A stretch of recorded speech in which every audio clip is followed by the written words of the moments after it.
Hello hello hello Vasantbhai જાવડા, હા કાલ તમને ફોન કર્યા હતા રાતે તમે કેમ આ લઠ્ઠાકાંડમાં કેમ તમે ન ઉતર્યા કઈ? કોણ બોલે?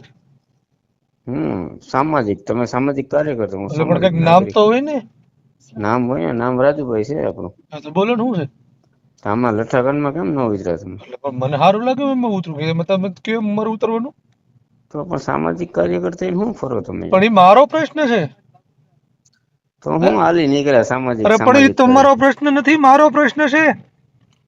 તો હે? પણ આપણે મારે બધા નો હાલી મારે નીકળાય એમ. એમને મારે મારે સામાજિક કાર્યમાં મારે ક્યાં બોલવું ક્યાં ન બોલવું એ હું નક્કી કરી ભાઈ. હું કોઈ કોકની પગાર નથી લેતો. કોકની આબરૂ કાઢવામાં તો હા, પેલા હોય. તમારી શું કોકની બળી એ કયો ને મને.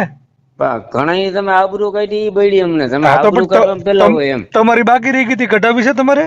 હા તો કઢાવી નાખ ને, એમ હે? તારી હિંમત નથી એટલે કઢાવવાની. એમને તો તુકારો ન કરતો કે હું બેન નો હા તો વર્તો તુકારો થતો થાય નથી. તો તુકારો થાય, તું હા એમ કે આબરૂ તારી નીકળી ગઈ. હા તો પણ તો તારી ક્યાં બળી ઈ મને કે ને.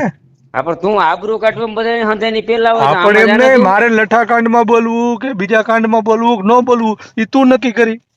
તે મને કઈ બેન તું પવન હું આવી છે જ્યાં સમાજ સેવક થઈ ગયો, સમાજ સેવક ને બધે બોલવાનું હોય. એમ નહીં, પણ ઈ મારી ઈચ્છાની વાત છે. હું કોઈ પાસે પગાર તો લેતો નથી બોલવાનો. હા તો પગાર ન લેતો હે તો સમાજ સેવક નો થવાય ને તારે, તો એટલે બધે પણ એમ હાલવું નહીં, જોઈએ તે તારે. હું પણ કઈ તારી બેન પવન આવી મારી પરણે તો એમ કઉ તારી તને હું. માનો બેન ને કે ને કે તારી માને ચોદામણા. તો તારા ઘરે નથી ને મત છડી જાની. તારી ઘેરે નથી એટલે હે? તારી ના. આ તું કેટલો ખારીનો સમાજનો છો ઈ જો હા અત્યારે નક્કી કરી દીધું ને. હા હે? મારા પીચ પક્તિ નો મારીને. શું થાતો?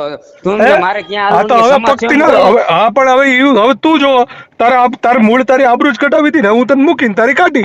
આ તું હા મૂકી દેજે બાબા, તું ઈ જાતો છે ને, હા તું પણ તો મૂકી. તોડી, હવે તું તું આ તોડી મૂકી. લેજે ક્યાંક, હું તો મૂકી જ. હા તું આ મૂકીને બસ સમાજમાં હા હાથો થા તું. પણ સમાજમાં હું હાથો થા, બીજું તારે કઈ છે નહીં લેવા પણ દેવા. હું ક્યાં તારી બેન નો વર થાવ છું, હા તને આટલી બધી બળતરા થાય છે. તો તારી બેન ને, તારી બેન નો વર્ત તું તારી સમાજને બેન ને હાથો હાથ વાર બનાવે, ભોસડી માથો ના તું મુક સમાજને નીચના હાથો પેટના. બનાવે. તો આ ભાઈ છે ને, જેને બિચારાને બહુ દુઃખ લાગ્યું છે કે હું લઠ્ઠાકાંડ વિશે કેમ ન બોલ્યો. જોકે વાતે એની સાચી છે. એક સામાજિક કાર્યકર તરીકે આવો બનાવ બને તો આની નિંદા કરવી પડે, પણ ક્યાંક કામમાં હોય ન થઈ હોય તો હવે બીજા નંબરની વાત છે. પણ આ ભાઈને વધારે દુઃખ લાગવાનું કારણ એ છે કે તમે લોકો મારા વિડીયો જોતા હો એટલે તમને કદાચ ખ્યાલ હશે, એક ઓલો ભકન આયર, જેની બાઈને અમારે એક છોકરાને પ્રેમ થઈ ગયો હતો ઇન્સ્ટાગ્રામ ઉપર, અને એ મેટર આવી હતી, આપણે એનો વિડીયો ચડાવ્યો હતો, અને એમાં આવડો આ ભકન ચાલુ ફોન એની ઘરવાળીને માબેનામું ગાળું દેતો હતો.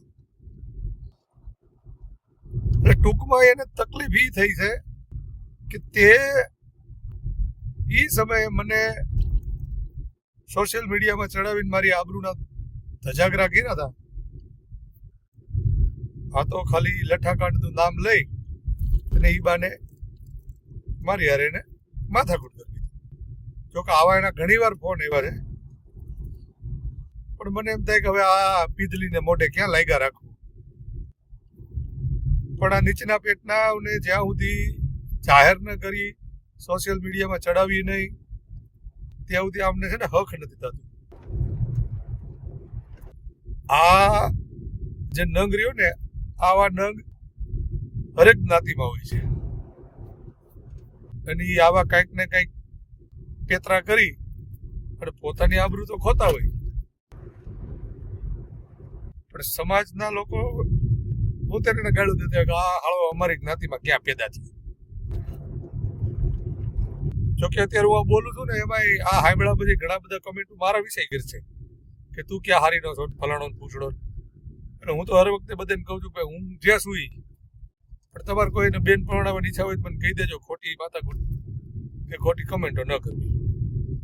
જોકે મારે બીજી વાર લગ્ન કરવાની જરાય ઈચ્છા નથી, પણ છતાંય મારી કરતા હારો હું નાતમાં છોકરો ગોતી દઈ. બરાબર, આ સ્પેશિયલ એટલા માટે કેમ કે કાલે એક વિડીયો મૂક્યો હતો ને, એમાં તમે તમારી બેન પરણાવવાના ઘણા પ્રયત્નો કર્યા હતા, એટલે એડવાન્સ કહી દઉં છું કે હું કોઈનો બનેવી બની શકું એમ નથી કેમ કે મારે બીજા લગ્ન કરવા થતા નથી. એટલે બંને બી જોતો હોય તો સારામાં સારો હું ગોતી દઈશ. અને આ ભકનને અત્યારે એ જ કહેવાનું કે ભાઈ અમારો છોકરો આંબી ગયો એમાં અમારો કઈ વાંક. જો કે બિચારો આંબ્યો નતો, ખાલી હજી સોશિયલ મીડિયામાં ઇન્સ્ટાગ્રામ ઉપર જ ચાલુ થયું હતું અને એમાં તને ખબર પડી ગઈ હતી કે વાંક કોનો છે. એટલે તો તું તારી બાઈને બબે કટકા ગાળી દેતો હતો. તો મહેરબાની રાખ. અને રોજ તને દારૂ ચડી જાય, રોજ તું 11 વાગ્યા પછી મને ફોન કરીશ ને એ બંધ કરી દે. અને ઘરે ધ્યાન રાખ, વળી પાછું ક્યાંક ઇન્સ્ટાગ્રામની જગ્યાએ ફેસબુકમાં કોઈક ચોંટી જાય અને ક્યારેક પછી ઘરે ન હોય, સંપલ પછી બહાર પીડ્યા હોય અને થાય ડખા. એ જોઈને મારો ભાઈ પીવાનું ઓછું રાખજે, નકર તું હું તો બીજા આંબી જાય.